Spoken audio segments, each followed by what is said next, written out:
একটা ছেলে এখন ইয়ং ছেলে নামাজ পড়ে 5 ওয়াক্তের দাঁড়িয়ে আছে, বেচারা বিয়ে করেছে কাকে?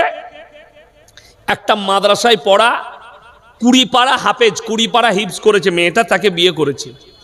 এখন পাড়ার খালা বলছে, তার দাদি ফতোয়া দিয়েছে, হ্যাঁ বা তোর বউ যে কোরআনের হাফেজ, তো তুই যে হাফেজ লস বাপ, তাহলে তো তার উপরে তো চাপা যাবে না, কোরআন আছে বুকে। নাউজবিল্লাহ। এ ছেলে শালা ফেরে পড়ে গেছে। আমি কি পাপ করলুম একে বিয়ে করে? দাদি ফতোয়া দিয়েছে বউয়ের কাছে যাওয়া যাবে না, তোকে হাফেজ হতে হবে। এই বিরাট বিপদ। হুজুরের কাছে আমাকে ফোন করে বলছে, হুজুর আমার দাদি বললে আমার বউ হাফিজে কোরআন, তার উপরে চাপা যাবে না, কি করবো? আমি তোর দাদিকে জিজ্ঞেস কর, বল ইয়াসিন সাহেব হাফেজ কারি, আমিও হাফেজে কোরআন। ও ইসলামিক কালচারটাকে ইসলামিক বলে চালিয়ে দিচ্ছে। আজকে তো নদিয়া ডিস্ট্রিক্টে নেই, না আছে নাকি জানি না, আমার বর্ধমান জেলায় দেখুন নিকাহটা সুন্নত না সুন্নত নয়? সুন্নত। অথচ মুসলিমরা এই সুন্নতের সঙ্গে ইসলামিক এতগুলো কালচার ঢুকিয়েছে যেগুলো সব ইসলাম বিরোধী। একটা ইমামকে 1000 টাকা বিয়ে পড়ানো দিতে গেলে এদের চোখে বাজে, এদের অন্তরে ব্যথা হয়। অথচ 5000 টাকা ডিজে নিয়ে এসে ড্যান্স করছে বাজিয়ে, গান বাজিয়ে। আপনাদের এখানে গান বাজনা হয় না? বাবা রে, পানিটা দাও তারপর দেখছি।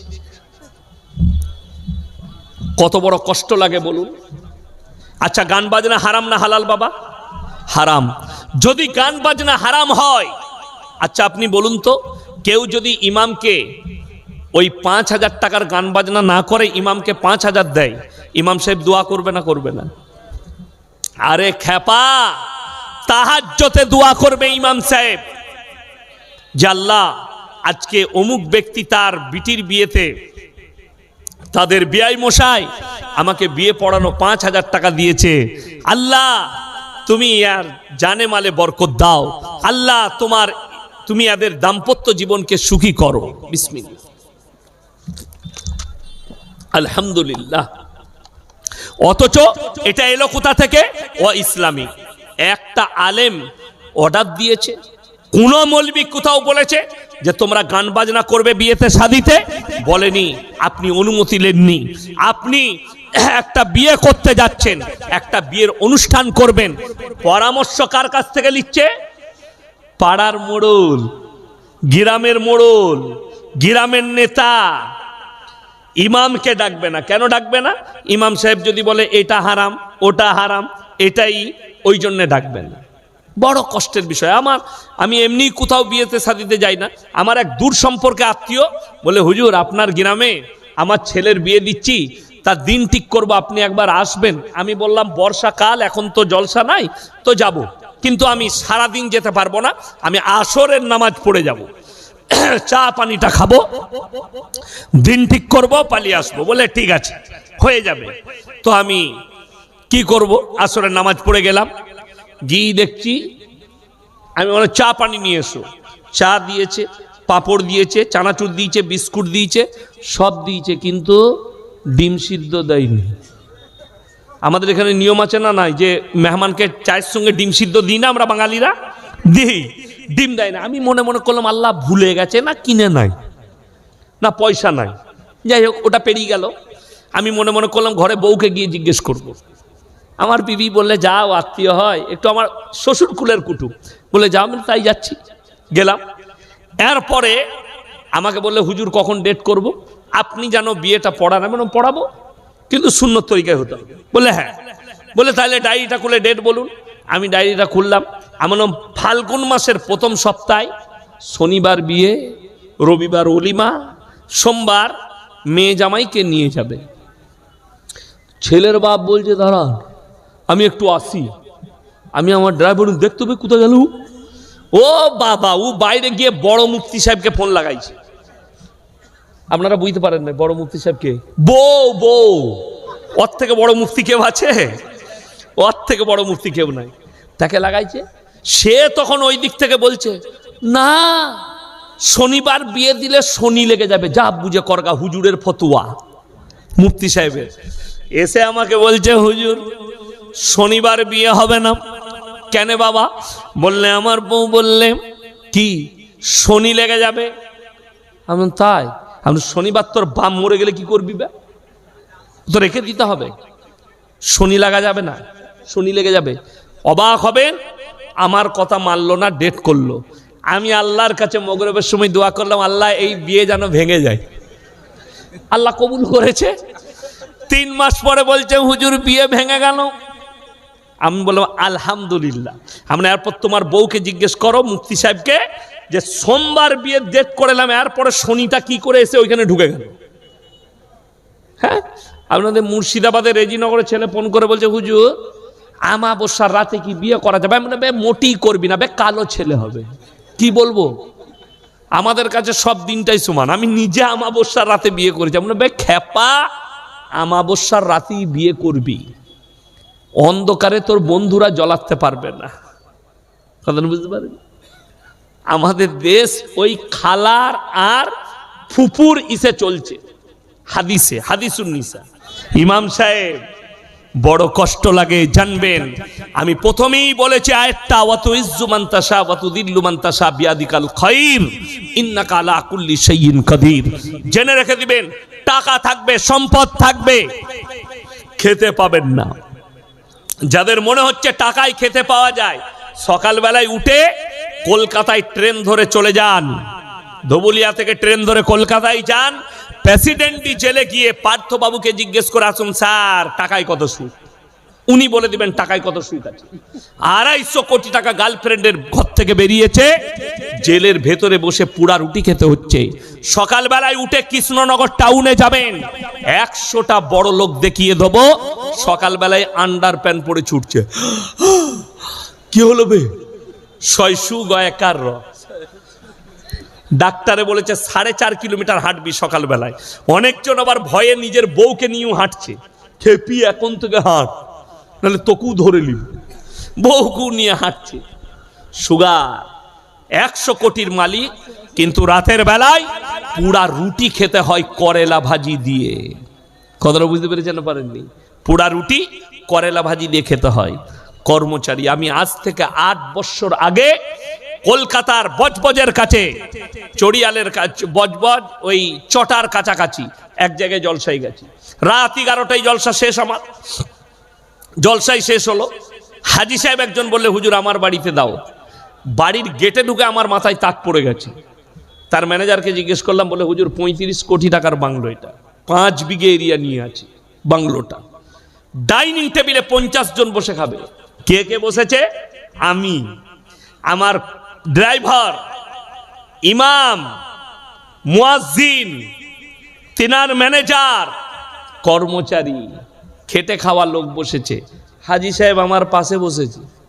টেবিলে কি কি আছে? ভেটকি মাছের পাতুরি, ভাপা ইলিশ, চিকেন তন্দুরি, টেংড়ি কাবাব আর পরোটা, ভুনা, গোটা টেবিল ভর্তি। হাজি সাহেবকে আমি বললাম, হাজি সাহেব একটা টেংড়ি কাবাব দিই। না চলবে না। ভাপা ইলিশ ছোঁয়া চলবে না, আমার, আপনারা খান। বলে আপনি কি খাবেন? বলে আমার আলাদা আসছে। আমি মনে মনে করলাম আল্লাহ তাহলে স্পেশাল মাল কিছু আসছে, পাশে যখন আছে একটু খাবো। আমাদের মৌলবীরা আল্লাহ আমাদের তকদিরে মেপেই দিয়েছে, লোকের ঘরে খাবি। আমরা নিজের ঘরে কম খাই, লোকের ঘরে বেশি খাই, ঠিক কিনা কথা বলেন? একটা ইমাম সাহেব 28 দিন আপনার ঘরে খাচ্ছে, 2 দিন 4 দিন ছুটি পাই আমরা, বিবির কাছে 4 দিন খাই। আমাদের পড়ার জীবনটাও মাদ্রাসায় ঘ্যাট খেয়ে কেটেছে, এখন আবার আল্লাহ তকদিরে লিখেছে লোকের ঘরে খাবি। কি বুঝলেন? ওইটাই টেবিলে বসলাম, মনে মনে করছি তাইলে পাশে যখন আছে 1 লুকমা পাবো। ব্র্যান্ডেড কাঁচ, চাইনার কাচের 2100 টাকা দামি প্লেট, বাটির দাম 1250। বাটিতে আছে করলা ভাজি, প্লেটে আছে 2টো পুরা রুটি। আমরা হাই সাহেব এটা আপনার? বললে হ্যাঁ। আমি বললাম ডাইনিং টেবিল আপনার, খাবার আপনার, টাকা আপনার, রুজি আল্লাহ মেপেছে কর্মচারীর, মৌলবীর আর মুয়াজ্জিনের। হাজরাতে জাকারিয়া মরিয়মকে জিজ্ঞেস করছেন, ক্বালা ইয়া মারইয়ামু আন্না লাকি হাদা, ওগো মরিয়ম, তোমার ঘরের মধ্যে এত দামি দামি আখরোর মুনাক্কা, আশ্চর্য আশ্চর্য ফল, খাবার কোথা থেকে পাচ্ছ? মরিয়ম উত্তর দিলেন, ক্বালাত হুয়া মিন ইনদিল্লাহ ইন্নাল্লাহা ইয়ারযুকু মান ইয়াশাউ বিগাইরি হিসাব। আল্লাহ যাকে ভালোবাসেন, আল্লাহ যাকে পছন্দ করেন, তাকে বেশুমার রিজক দান করেন। কোথা থেকে দেব, কেমন করে দেব, আমি আল্লাহ ছাড়া পৃথিবীর কেউ জানে না। জোরে বলুন সুবহানাল্লাহ। রুজির মালিক আল্লাহ, কোথা থেকে দেবো, কেমন করে দেবো, আমি আল্লাহ ছাড়া কেউ জানে না। আমার 1 জানুয়ারি প্রোগ্রাম ছিল ত্রিপুরায়, আসামের বর্ডারে, এয়ারপোর্ট থেকে 150 কিলোমিটার দূরে। তো আমি তার আগের দিনে 31শে ডিসেম্বর জলসা করেছি মালদায়, টাউনের পাশে। রাতের বেলায় গাড়ি ধরলাম, 12টায় জলসা শেষ করে 12:30টায় গাড়ি ধরলাম, 12:15-20-তে। একবারই সকাল 6:30টায় শিয়ালদায় নামলাম।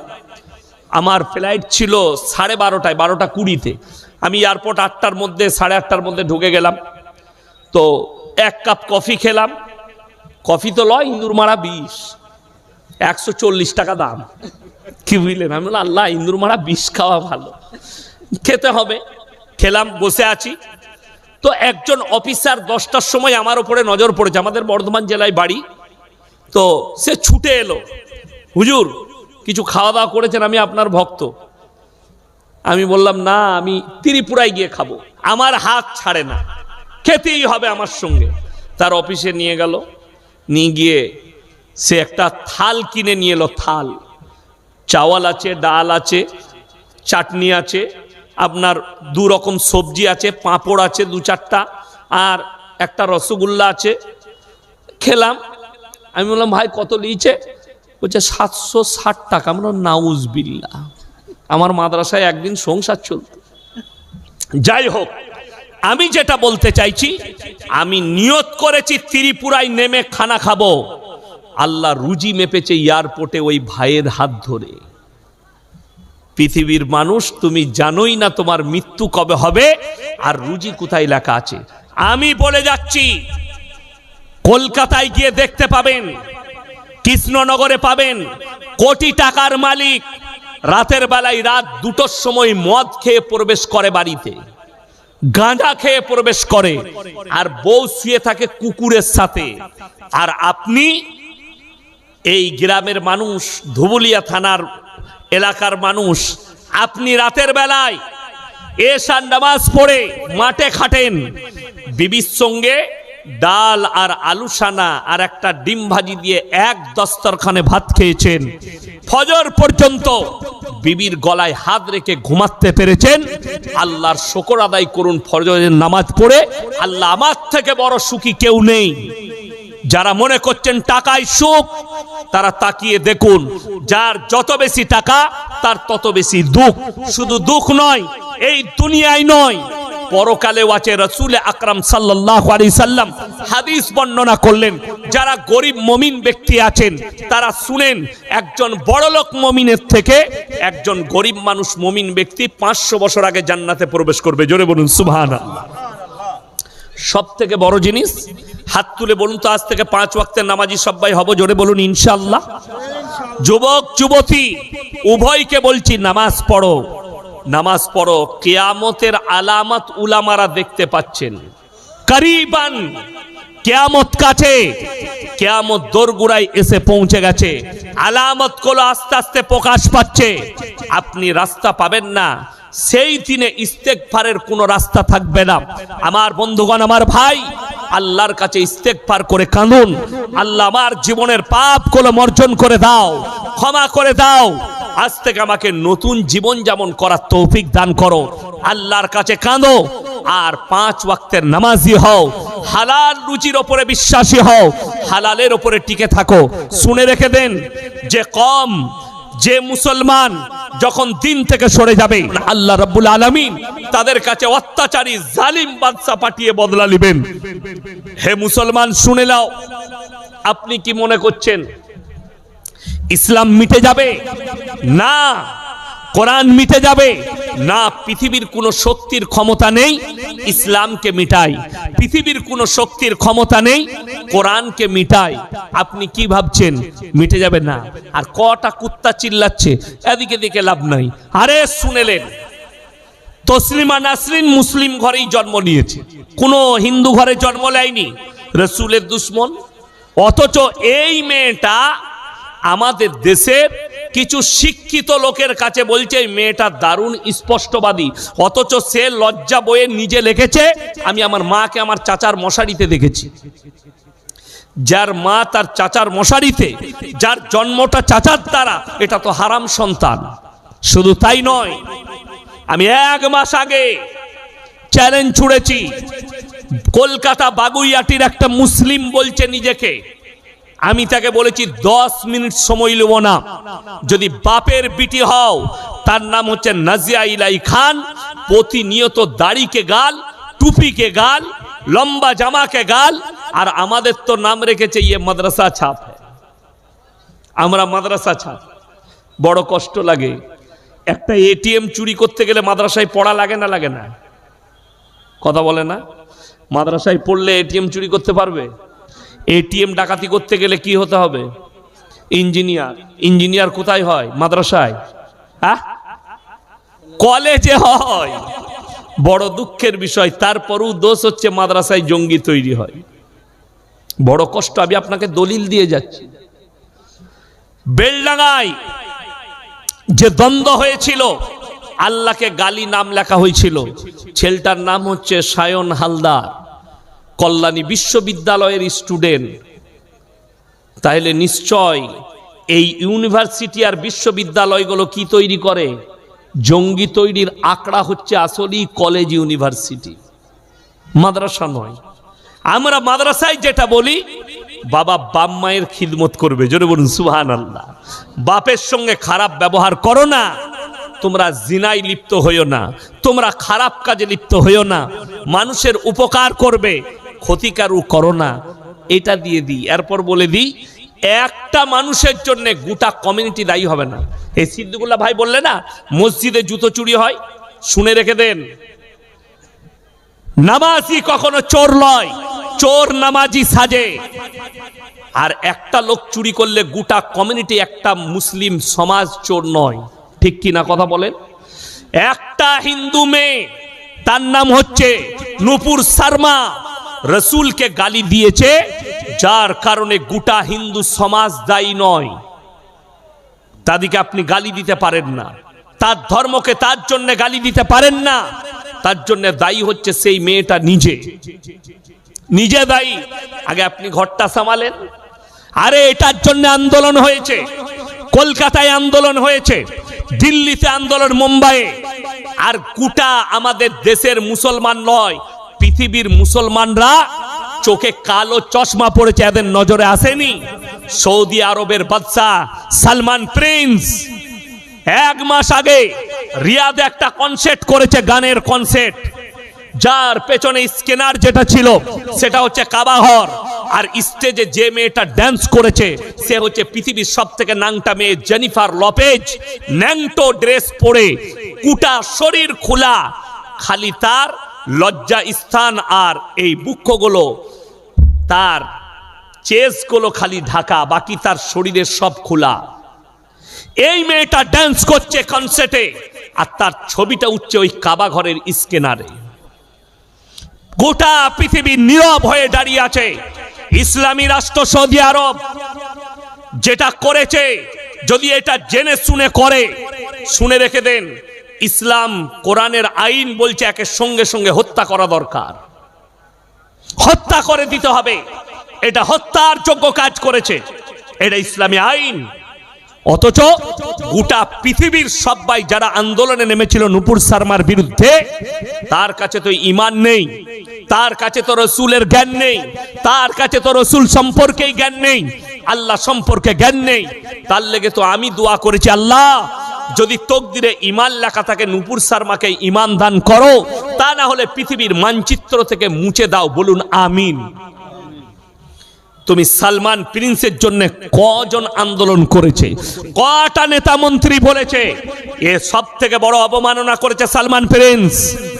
এবং আরবের শেখরা টুপি লাগিয়ে রুমাল লাগিয়ে সেই কনসার্ট দেখছে গদিতে বসে আর হাততালি মারছে গানে আর ড্যান্সে, অথচ তারা নামাজ পড়ে, অথচ তারা রোজা রাখে।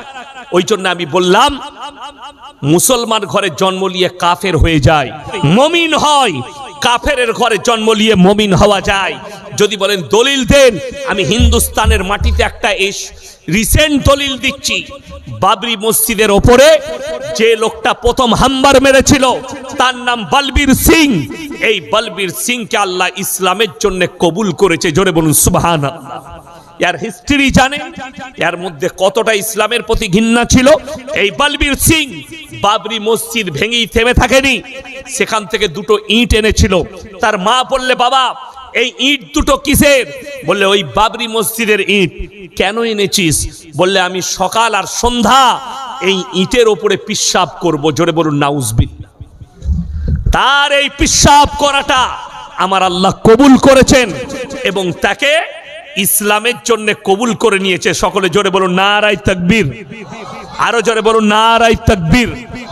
আল্লাহ কবুল করেছেন, তার কারণ একটাই, জেনে রেখে দিবেন, আল্লাহ যদি হিদায়েত দেয় পৃথিবীর যে কোনো কিনারায় থাকুক আল্লাহ হিদায়েত দিয়ে দিবেন। দিবেন না? দিবেন না? আল্লাহ হিদায়েত দিবেন। আমি তো নাজিয়া ইলাই খানের জন্যও দোয়া করি, আল্লাহ তুমি একে হিদায়েত দাও, আল্লাহ তসলিমা নাসরিনকে হিদায়েত দাও। আল্লাহ যারা ইসলামের দুশ্মন আছে, দুশ্মনানে ইসলামকে আল্লাহ তকদিরে ঈমান লেখা থাকলে তাদেরকে ঈমান দান করো। আমার হাবিব সাল্লাল্লাহু আলাইহি ওয়াসাল্লাম আখলাকের সাথে, মেহনতের সাথে, আখলাক এবং চরিত্রের সাথে ইসলাম প্রচার করেছেন। রাসূল আকরাম সাল্লাল্লাহু আলাইহি ওয়াসাল্লাম, বড় দুঃখের বিষয়, আপনি অবাক হবেন, আল্লাহর হাবিব সাল্লাল্লাহু আলাইহি সাল্লাম যেদিনে মক্কা বিজয় করেছেন পৃথিবীর মানুষকে এমন একটা বার্তা দিয়েছেন, আজ পর্যন্ত পৃথিবীর কোন রাজা বাদশা সেটার উপরে কোনো বাপের বেটা আমল করতে পারবে না, যেটা রাসূল সাল্লাল্লাহু আলাইহি সাল্লাম দেখিয়েছেন। আল্লাহর নবী যেদিনে মক্কা বিজয় করেছেন আল্লাহর হাবিব সাল্লাল্লাহু আলাইহি সাল্লাম বললেন, তোমরা আমার 5টা কথার উপরে আমল করো। কেন? সাহাবীরা তলোয়ার নিয়ে দাঁড়িয়ে গেছে, আজকে বদলা লিবার দিন, আজকে আমি বদলা নেব, আজকে রিহাই নেই। আল্লাহর হাবিব সাল্লাল্লাহু আলাইহি সাল্লাম বললেন, হে আমার সাহাবীরা বসে যাও, বদলা নয়, আমি আল্লাহর নবী দয়া করতে জানি, ক্ষমা করতে জানি, বদলা নিতে জানি না। যিনারা হাজী সাহেব আছেন তিনারা নিশ্চয়ই দেখেছেন, হাজী সাহেব ভাইরা দেখেছেন, মক্কায় গিয়ে উহুদের প্রান্তরে লোহার ব্যারিকেড দিয়ে ঘেরা আছে, 70 জন সাহাবীর কবর। সেখানে যিনি একজন শুয়ে আছেন আল্লাহর রাসূল সাল্লাল্লাহু আলাইহি সাল্লামের চাচা যান হযরতে আমির হামজা রাদিয়াল্লাহু তাআলা আনহু, সেই জায়গায় শুয়ে আছেন। যুদ্ধের ময়দানে বুকটাকে চিড়ে শ্বাস নালী থেকে কলিজা থটটা বার করে চিবিয়েছিল, তার নাম হিন্দা। আল্লাহ রাসূল সাল্লাল্লাহু আলাইহি সাল্লাম সাহাবীদেরকে বললেন, তোমরা আমার 5টা কথার উপরে আমল করবে। নাম্বার 1, বৃদ্ধাকে মারতে পাবে না। নাম্বার 2, বৃদ্ধকে মারতে পাবে না। নাম্বার 3, শিশুকে মারতে পাবে না। নাম্বার 4, আত্মসমর্পণ করলে মারতে পাবে না। নাম্বার 5, কাবা ঘরে প্রবেশ করলে তোমরা মারতে পাবে না। জোরে বলুন সুবহানাল্লাহ। এটা ছিল রাসূলের আখলাক। আল্লাহর হাবিব বললেন, শোনো, আমি আল্লাহর নবী দয়া করতে জানি, মায়া করতে জানি, ক্ষমা করতে জানি, বদলা নিতে আমি আল্লাহর রাসূল জানি না। জোরে বলুন সুবহানাল্লাহ। অথচ আপনি মুসলমান বলছেন। আজকে আমাদের দেশে মুসলমানের রক্ত নিচ্ছে। ঠিক বললাম না ভুল বললাম? আপনার নদিয়া ডিস্ট্রিক্ট নয়, এই পশ্চিম বাংলায় বীরভূম ডিস্ট্রিক্টে পেপার দেখেছে, গোটা ভারতবর্ষ দেখেছে, বাগদুই কাণ্ড দেখেছেন না? দেখেননি? বাগদুই কাণ্ড রামপুরহাটের কাছে একটা মানুষকে মার্ডার করলো কে? মুসলিম যুবকরা। তার পরিবার শেষ, সে মারা গেল। তার বদলায় 11টা বাড়িকে জ্বালিয়ে দেওয়া হলো। সেখানে 14 থেকে 15 জন, এমনকি শিশু পর্যন্ত রেহাই পায়নি, মারা গেল। এই 11 জন আর একজন মার্ডার হয়েছে 12 জন। এরপরে সিবিআই নিজের হাতে কেস নিয়েছে, 40 জনকে হেরাসাতে নিয়েছে, তাদেরকে কাস্টাডিতে রেখেছে 40 জনকে। 40 আর 12 কত বাবা? কথা বলেন। 52। এই 52টা পরিবার, তাদের পরিবারগুলো শেষ। মেরেছে মুসলমান, মরেছে মুসলমান, জেলের কুঠরিতে বসে আছে মুসলমান। অথচ রাসূলের হাদিস, এক মুমিন আর এক মুমিনের ভাই ভাই। জোরে বলুন সুবহানাল্লাহ। আপনার দ্বারা কেউ কষ্ট পাবে কেন? আপনি তো মুমিনই হতে পারবেন না। আপনার দ্বারা এমন কি রাসূলের হাদিস শুনেন, আল্লাহর নবী বলেছেন, তোমরা দেখো না তোমার বাড়ির পাশে কে বসবাস করছে, সে দলিত হোক, আদিবাসী হোক, হিন্দু হোক, খ্রিস্টান হোক, সে যদি ক্ষুধার্ত হয় খাবার দাও, বস্ত্রহীন হলে বস্ত্র দাও, বিপদে পড়লে পাশে দাঁড়াও। আসল কথা কি জানেন? আপনি দিনটাকে নিজের মতো করে বুঝতে চেয়েছেন। আজকে সমাজ আলেম থেকে বিচ্ছিন্ন, আজকে সমাজ কোরআন থেকে বিচ্ছিন্ন, আজকে সমাজ রাসূলের হাদিস থেকে বিচ্ছিন্ন, যার কারণে বেঈমান কাফেররা হারামগুলোকে আপনার কাছে হালাল বলে ঢুকিয়ে দিয়েছে।